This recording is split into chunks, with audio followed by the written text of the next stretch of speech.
But they have achieved it 5 years before. कहीं ये हबर तबर में तो डिसीजन नहीं लिया गया है, more politically aligned rather than scientific evidences. Ethanol की वजह से माइलेज है कार्स में वो डिक्रीज होगा। जी ने इसे क्या करा, उन्होंने फेज्ड मैनर में इसे यूज करा। Hello guys, what is up? तो क्या हाल है भाई सबके? तो मोटर एम्पायर की एक और वीडियो में आप सबका स्वागत है। तो दोस्तों ये वीडियो हमारी रहेगी थोड़ी सी इन्फॉर्मेटिव वीडियो। ये कोई ट्रैवल व्लॉग नहीं होगा या कोई कार रिलेटेड इन्फॉर्मेशन इसमें नहीं है कि रिव्यू ये वो ऑल। ये रहेगा आज का जो बॉइलिंग मुद्दा चल रहा है हमारी कंट्री में, E20 petrol ethanol blended policy के ऊपर।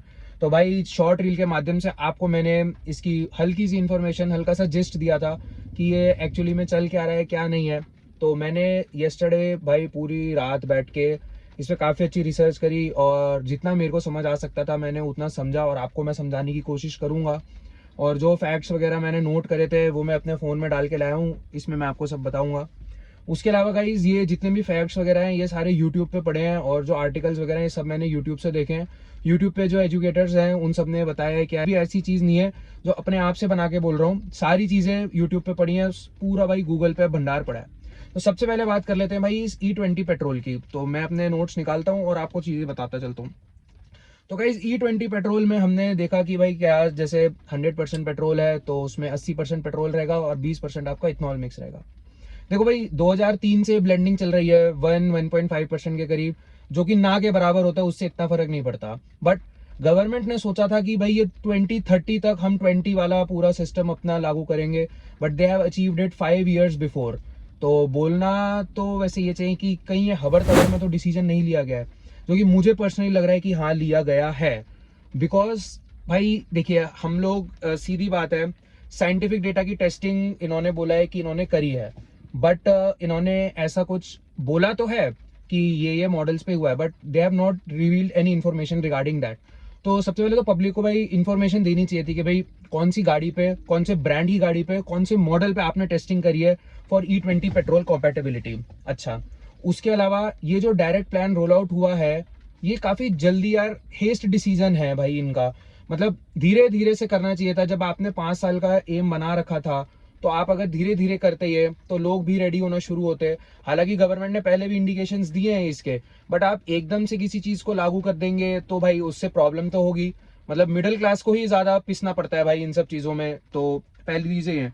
दूसरी बात, जो भाई रिस्पॉन्सेज मिल रहे हैं गवर्नमेंट की तरफ से, they are more politically aligned rather than scientific evidences. ऐसा मैं नहीं, ऐसा यूट्यूब पे सब कह रहे हैं। तो मैं आपको बीच बीच में बोलता जाता हूँ, मेरा कोई इसमें पर्सनल ओपिनियन नहीं है क्योंकि मैं तो गवर्नमेंट का खुद ही सपोर्टर हूँ।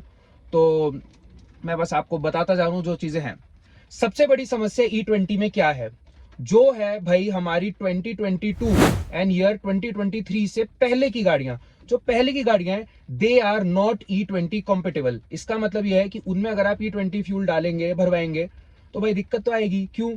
क्योंकि भाई जिस गाड़ी में E5 या E10 या प्योर पेट्रोल डलना चाहिए, उसमें अगर आप दूसरी चीज डालोगे तो obviously engine is not ready for that ना। Engine is tuned according to E5 E10 और pure petrol, it is not tuned according to E20। तो E20 की मार को कैसे झेलेगा भाई? सिंपल बात है ये कि भाई कोई क्लियरिटी नहीं है इस चीज पे। गवर्नमेंट अपनी तरफ से ये बोल रही है कि भाई नीति आयोग की रिपोर्ट में भी आया है कि जो इथनॉल की वजह से माइलेज है कार्स में वो डिक्रीज होगा। जी हाँ, डिक्रीज होगा। बट गवर्नमेंट ने कहा है कि मे बी 2 से 3 से 5% तक डिक्रीज होगा। बट हमने ऐसी चीजें देखी हैं जो यूट्यूब पे और सोशल मीडिया पे काफी रिफ्लेक्ट हो रही है, काफी तेजी से वायरल हो रही है कि भाई लोग 10-10, 12-12, 20-20% तक उनका एवरेज कम हो रहा है। तो maybe I don't know whether it is true और नॉट, बट अगर अफवाह है तो भाई उससे बचें। बट सरकार ने ऐसा खुद कहा है कि भाई माइलेज तो कम होगी, बट उन्होंने एग्जैक्ट आंकड़ा नहीं बताया है क्या है। उन्होंने अकॉर्डिंग टू द परसेंटेज बहुत कम बोला है, बट जो पीपल फेस कर रहे हैं अब उसकी बात अलग है। तो सीधी बात यह है। बाकी अब हम चलते इथेनॉल पे। भाई देखो इथेनॉल है क्या, सिंपल आप ये मान लो, जो हमारी 1 जनरेशन फूड क्रॉप्स है या 1 जनरेशन इथेनॉल है वो बनती है हमारी फूड क्रॉप्स है। ठीक है, जैसे हमारा शुगर केन हो गया, मेज हो गया या कॉर्न हो गया। ठीक है, ये सारी हमारी एडिबल क्रॉप्स है जिन्हें हम खाते हैं। और हमें एक चीज और मालूम है कि भाई शुगर केन जो है वो सबसे ज्यादा वाटर लविंग प्लांट है। मतलब भाई इसको बहुत ज्यादा पानी चाहिए होता है अपनी ग्रोथ के लिए। अच्छा, ये बात हो गई। अब भाई एक चीज है, अगर आप खाने की चीजों से ही एथेनॉल का प्रोडक्शन करेंगे तो भाई कहीं ऐसा ना हो कि फ्यूल को बचाने के चक्कर में क्रूड ऑयल इंपोर्ट कम करना पड़े, इस चक्कर में इंडिया में भाई खाने की शॉर्टेज हो जाए, और हम वो नहीं चाहते। बिकॉज तो मेरे हिसाब से भाई ये जो 1 जेन वाला अपना चल रहा है इथनॉल का, थोड़ा थोड़ा हमें दूसरी चीज़ों पे भी जाना चाहिए जो 2 जेन और 3 जेन वाली होती हैं। और एक चीज़ और है भाई, इथनॉल के प्रोडक्शन में पानी भी तो कितना लगता है। पानी की आपको पता ही है कि भाई बैंगलोर में, अपना शिमला में कभी भी पानी खत्म हो सकता है। इन जगहों में मेट्रोपॉलिटन सिटीज़ में क्या हाल चल रहा है भाई। और ठीक है, तो सबसे बड़ी प्रॉब्लम ये है क्योंकि भाई मेरे हिसाब से 3 से 3,500 लीटर पानी लगता है इथनॉल प्रोडक्शन में वाया शुगर केन। और मे भी जो अलग चीज़ें जैसे राइस हो गए, कॉर्न हो गया, मेज हो गया, इनसे तो और ज़्यादा पानी का लगेगा। तो भाई इस तरह से तो हमारे ग्राउंड वाटर लेवल्स भी डिक्रीज हो जाएंगे। तो एक चीज़ ये है। और एक चीज़ और बताता हूँ मैं आपको मज़े की। जैसे भाई गवर्नमेंट इज सेइंग कि ब्राज़ील और यूएसए में भी ये सब चल रहा है। भाई ब्राज़ील में मैंने जब पढ़ा था कि 1970 से ये प्रोग्राम स्टार्ट हुआ था, बट ब्राजील ने इसे क्या करा, उन्होंने फेज्ड मैनर में इसे यूज करा। भाई आप देखिए, अभी जैसे E20 मिल रहा है, हमें सिर्फ E20 मिल रहा है, हमें E5, E10 और प्योर पेट्रोल बोले तो XP100 है ना, जो एकदम प्योर वाला है, वो 162 रुपीज पर लीटर है। Everyone is not capable enough to fill भाई 162 रुपीज पर litre petrol in their car. Obvious सी बात है भाई, ये तो देखिए। ठीक है, वो होता है भाई हाई परफॉर्मेंस फ्यूल, जो ये तेज वाली गाड़ियां भाग रही हैं, बहुत मतलब समझ रहे हैं आप मैं क्या बोलना चाह रहा हूँ उसके लिए। ठीक है, तो हम जैसे बात कर रहे थे कि भाई ब्राजील ने इसे फेज मैनर में करा। उन्होंने ये करा था कि उन्होंने एथनॉल ब्लेंडेड पेट्रोल तो रखा ही रखा था साथ में, बट उन्होंने बाकी के जो वेरिएंट्स थे, जो बाकी टाइप ऑफ पेट्रोल थे, उन्होंने वो भी अवेलेबल करे थे।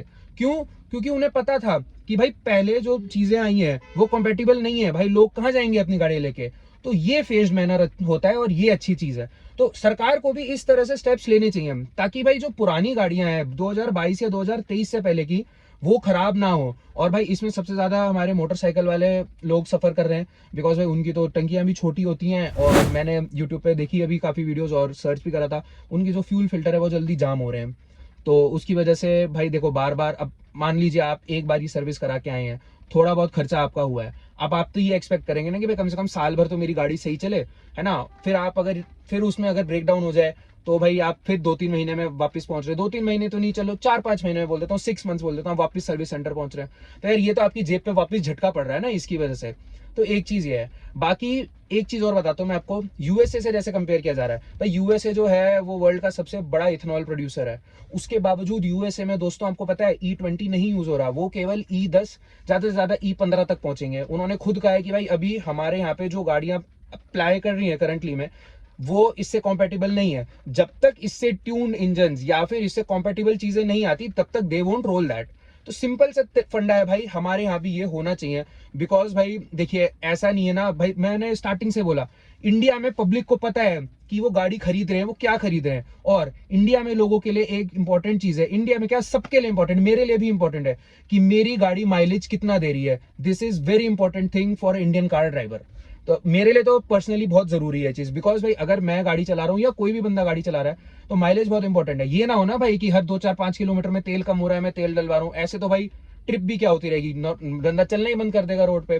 तो इसमें थोड़ा सा मेरे हिसाब से हमें सोचना चाहिए, हमें नहीं, सरकार को थोड़ा इसमें सोचना चाहिए।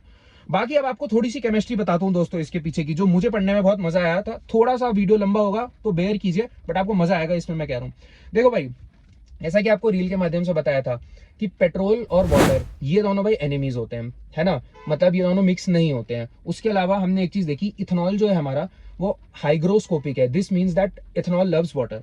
वो क्या करता है, मॉइस्चर सारा खींच लेता है अपनी तरफ। अच्छा, तो इसका मतलब सिंपल वही वाला फंडा है कि अगर गाड़ी खड़ी रहेगी पूरे टाइम, है ना, मतलब काफी दिन तक अगर कोई पेट्रोल गाड़ी खड़ी है, तो सीधी बात है भाई, नीचे पानी जमेगा, पानी कलेक्ट होगा, बिकॉज पानी की डेंसिटी पेट्रोल से ज्यादा है। और जब आप इंजन ऑन करेंगे तो सबसे पहले तो भाई पानी अंदर जाएगा, जो कि नहीं जाना चाहिए, because engine is not made for water ना। तो इसी तरह धीरे धीरे धीरे आपका इंजन कोरोड हो सकता है।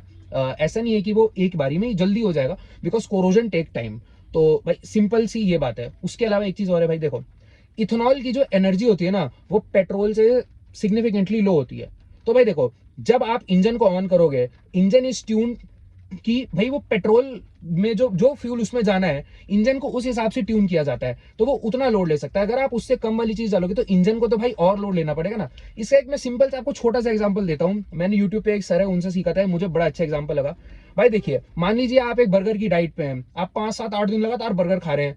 चलो माना कि थोड़ा वजन बढ़ेगा, बट आप में थोड़ी एनर्जी ज्यादा रहेगी। अच्छा, और आप एक काम कर रहे हैं, आप बहुत अच्छे से एफिशिएंटली कर रहे हैं, बट अगर आपको मैं 5 से 8 दिन लगातार सलाद खिलाऊं, ककड़ी, खीरा और ये सब जो भी है, ब्ला ब्ला ब्ला, और आपसे मैं वही काम कराऊं, तो भाई आपको ज्यादा मेहनत लगेगी, आपको ज्यादा एनर्जी लगेगी। यही सेम सिस्टम इथेनॉल और पेट्रोल का है। अगर मैं इंजन मेरा ट्यून पेट्रोल के हिसाब से है तो वो उस हिसाब से काम करेगा, बट अगर मैं उसमें इथेनॉल डालूंगा तो भाई उसमें और ज्यादा मुझे मेहनत करनी पड़ेगी ना मेरे इंजन को, तो इस वजह से इंजन भी डिग्रेड हो सकता है, उसको ज्यादा मेहनत करनी पड़ेगी। तो मेन बात ये है।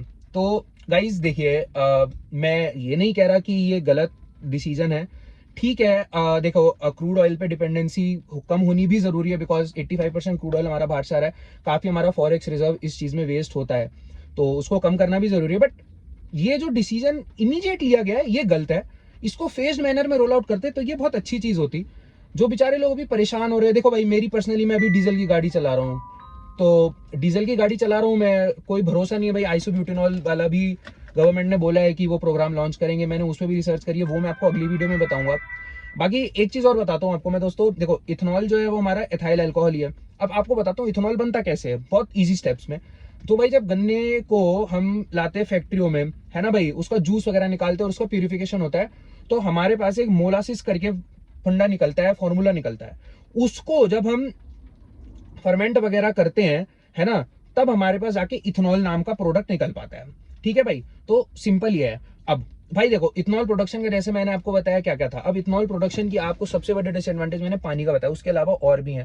भाई देखो क्या है, अब जैसे मान लीजिए कोई फार्मर है, ठीक है, अच्छी बात है भाई, फार्मर्स की इनकम बढ़नी चाहिए, वेरी गुड स्टेप। बट मान लीजिए कोई फार्मर है, ठीक है, अब अगर इथेनॉल वाला एकदम पूरा सिस्टम सही चल गया, ठीक है, अब तो सारे तो फार्मर फिर भाई ऐसे शुगर केन ही उगाने लग जाएंगे, बाकी के क्रॉप्स तो कोई उगाएगा नहीं, और डायरेक्ट वो फिर फैक्ट्री वैक्ट्री वालों को बेचने लगेंगे।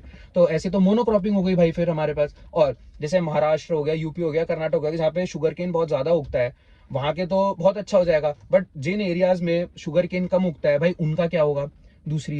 तीसरा मैंने आपको ग्राउंड वाटर वाला सिस्टम अपना पूरा समझा दिया। तो यार देखो, होनी चाहिए चीजें, बट मेरे हिसाब से फेज मैनर में होनी चाहिए। उसके अलावा अब आपको बताता हूँ E85। भाई देखो E85 जो है वो रिसेंटली लॉन्च हुआ है पुस्ता रोड पे, जो इंडियन ऑयल का पेट्रोल पंप है, वहां पे आपको E85 मिल रहा है फॉर 82 रुपीज पर लीटर। ओके, अब देखो मैंने इसमें थोड़ी सी मैथ लगाई है, थोड़ा सा समझा। भाई देखो, जो प्योर पेट्रोल हमें पहले मिल रहा था, है ना, उसकी अगर मैं 15 किलोमीटर पर लीटर की माइलेज भी मान लूं, तो आपको अप्रॉक्स 6.67 रुपीज पर पेनी पर किलोमीटर आपको पड़ रहा था। ठीक है, अब जो E20 चल रहा है, अगर मैं उसमें 14.5 की भी माइलेज मान लूं, तो आपको 7.10 का पड़ रहा है। और E85 तो और महंगा पड़ेगा दोस्तों, 7.80।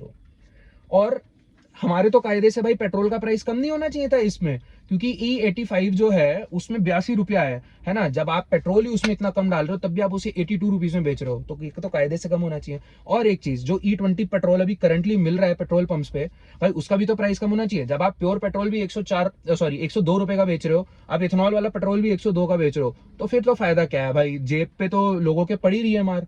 और सिंपल सा सिस्टम है भाई, या तो इसका आप लोग प्राइस कम कर दीजिए, है ना, प्राइस तो कम होने ही चाहिए। अब देखिए, जब ये यूएसए और ईरान का वॉर चल रहा था, सो प्राइसेस इंक्रीज हुए थे, हमने देखा था 8 से 9 दिन के अंदर 7 रुपया डीजल पेट्रोल दोनों के प्राइसेस बढ़े थे। चलिए वो तो भाई ग्लोबल इशू था, सो उसका तो कुछ नहीं कर सकते, वो तो गवर्नमेंट भी कुछ नहीं कर सकती, उनके ऊपर भी है। बट भाई अब वॉर भी खत्म हो चुकी है और धीरे धीरे क्रूड ऑयल के प्राइस कम हो रहे हैं, तो आप प्राइस तो हल्का सा तो घटा ही सकते हैं, कम से कम 3 से 4 से 5 रुपया ही घटा दीजिए, 7 रुपया आप पूरा नहीं घटा रहे हैं तो। और इथेनॉल वाले पेट्रोल की भी प्राइस कम कीजिए। दूसरी चीज, ये जो इथेनॉल वाला पेट्रोल है भाई, इसको ये भी बोला जा रहा है कि ये पोल्यूशन में भी कम करेगा इफेक्ट। हाँ करेगा, बट जो इथेनॉल प्रोडक्शन से पोल्यूशन फैलेगा उसका क्या होगा भाई। बात तो घूम फिर के भाई सबडी हो गई ना, कि यहाँ से अगर मैं अगर यहाँ से पोल्यूशन बढ़ा रहा हूँ और यहाँ से कम कर रहा हूँ, तो वो तो इक्वल ही रहा। फर्क क्या पड़ रहा है, पहले इथेनॉल नहीं बन रहा था तो यहाँ पोल्यूशन कम था, गाड़ियां नॉर्मल चल रही थी तो यहाँ ज्यादा था, अब ये ऐसे हो गया तराजू, तो उससे कोई वो नहीं है। तो भाई देखो, E20 ठीक है, सरकार अच्छे स्टेप ले रही है, नो डाउट। बट भाई हबर तबड़ में डिसीजन नहीं लेने चाहिए, और स्पेशली भाई लोगों की गाड़ियों के साथ तो खिलवाड़ नहीं करना चाहिए, बिकॉज गाड़ी एक ऐसी चीज है भाई जो इंडिया में लोग काफी प्यार से संभालते हैं। भाई मैं खुद अपनी गाड़ी को इतने प्यार से संभाल के रखता हूँ, वो अलग बात है, दिक्कतें होती रहती हैं, वो कोई उसमें मैं कुछ नहीं कर सकता। बट भाई मेरे हिसाब से E20 का थोड़ा सा इन्होंने जल्दी में डिसीजन लिया, और मैंने देखा भी कि इसमें मंत्री वगैरह भी कह रहे हैं कि भाई ये तो नहीं जाएगा। बट नहीं जाए कोई प्रॉब्लम नहीं, बट आप लोग E5 E10 और नॉर्मल जो हमारा पेट्रोल है उसको अवेलेबल कीजिए, और प्राइस में भी थोड़ा सा इसमें लाएंगे आप, सही करेंगे तो हो सकता है। बाकी भाई जो यूट्यूब पे वीडियो चल रही है ना कि भाई टैंकी के आसपास चींटियां हो रही हैं, ये हो रही है, वो सब भाई वो सब कुछ नहीं है। साइंस स्टूडेंट है हम सब तो नहीं, मतलब जितने साइंस स्टूडेंट है वो सब समझ जाएंगे अब। और भाई E5 और E10 के साथ ही साथ प्योर पेट्रोल का भी थोड़ा प्राइस कम करके करें अवेलेबल। उसके अलावा गाइस क्या लगता है आपको कि भाई इस स्कीम का क्या रहेगा, बिकॉज भाई गवर्नमेंट तो E100 के पे भी जा रही है। अच्छा, E85 की मैंने बात छेड़ी थी, तो एक चीज बताना भूल गया कि भाई E85 को फ्लेक्स फ्यूल भी कहते हैं। ब्राजील वगैरह में फ्लेक्स फ्यूल अवेलेबल है, बिकॉज उन्होंने क्या करा, पहले फ्लेक्स फ्यूल वाले गाड़ियां इतनी लाए वो कि भाई वो हो सके। इंडिया में भी WagonR flex fuel was launch, but अभी तक उसके केवल 3 मॉडल बिके हैं, उससे ज्यादा और कुछ नहीं बिका, बिकॉज भाई ये वाली गाड़ी भी महंगी है। देखो वैगनआर आपको 6.95 लाख तक टॉप मॉडल मिल जाता है नॉर्मल वाला, बट भाई ये तो 8-9 लाख रुपए में आपको पड़ेगी, तो ये तो आपको महंगी पड़ी गाड़ी, ये सौदा तो आपके लिए महंगा पड़ा E85 या फ्लेक्स फ्यूल वाला। तो पब्लिक क्यों उसको खरीदेगी भाई, सीधी सी बात है। तो इसमें मेन वर्डिक्ट, फाइनल वर्डिक्ट ये रहता है कि भाई एक तो E5, E10 और प्योर पेट्रोल, ये 3 टाइप के पेट्रोल भी अगर आप पर पंप पे एक एक नोजल भी प्रोवाइड कर दें, तो it will have a huge impact और this will solve the problem, it would be a good step. दूसरी चीज भाई इतनी हबड़ तबड़ में डिसीजन ना लें, और तीसरी चीज भाई सबसे पहले देखें कि कहीं ये इथनॉल प्रोडक्शन से खाने की कमी ना हो, वाटर स्कार्सिटी ना हो, बिकॉज भाई इंडिया में अभी भी कुछ ऐसे जिले हैं जहाँ पे लोग दूर दूर जा जाके पानी भर रहे हैं। तो ये ना हो कि भाई कहीं फ्यूल के चक्कर में और क्रूड ऑयल इंपोर्ट्स के चक्कर में हमारे देश से खाने और पीने इन द सेंस पानी की कमी हो जाए। तो ये थोड़े हमें स्टेप्स ध्यान रखने हैं। बाकी आप बताएं हमें मोटर एम्पायर पे आपको कैसा मजा आ रहा है, और नई ट्रिप्स काफी जल्दी आने वाली है। उसके अलावा दोस्तों हमारी अगली वीडियो जो रहेगी वो रहेगी हमारी अपकमिंग, जो 15% आइसोब्यूटेनॉल ब्लेंडिंग की बात हो रही है डीजल में, बिकॉज अभी तक डीजल में आपको इस तरह की ब्लेंडिंग नहीं मिल रही है, बट गवर्नमेंट ने बोला है कि वो ऐसा सोच रहे हैं, and ARAI is conducting their research on this. तो मैंने आइसोब्यूटेनॉल पे भी देखा है क्या नहीं है, तो वो मैं आपको अगली वीडियो में बताऊंगा। बाकी आप मुझे बताएं ये आपको ethanol E20 ethanol blended program policy वाला कैसा लगा मेरा वीडियो, क्या मैंने कुछ चीज स्किप करी है, क्योंकि मैं देखो अगर ज्यादा केमिस्ट्री बताता मैं तो भाई केमिस्ट्री के अलावा जो बच्चे उनको मजा आता नहीं, बच्चे को लो जो जनता है उन्हें मजा आता नहीं। तो ये मैंने जितने तथ्य थे, जितने फैक्ट्स थे, वो सब मैंने यूट्यूब से देखे गाइज, मैंने अपनी तरफ से इसमें कुछ भी ऐड नहीं करी है चीजें, सारी चीजें यूट्यूब पे, गूगल पे, सब कुछ, everything is readily available, so you can have a look at there. बाकी दोस्तों मिलते हैं अगली वीडियो में आइसोब्यूटेनॉल प्लस डीजल ब्लेंडिंग में। अंटिल देन अपना ख्याल रखें और take care, thank you so much.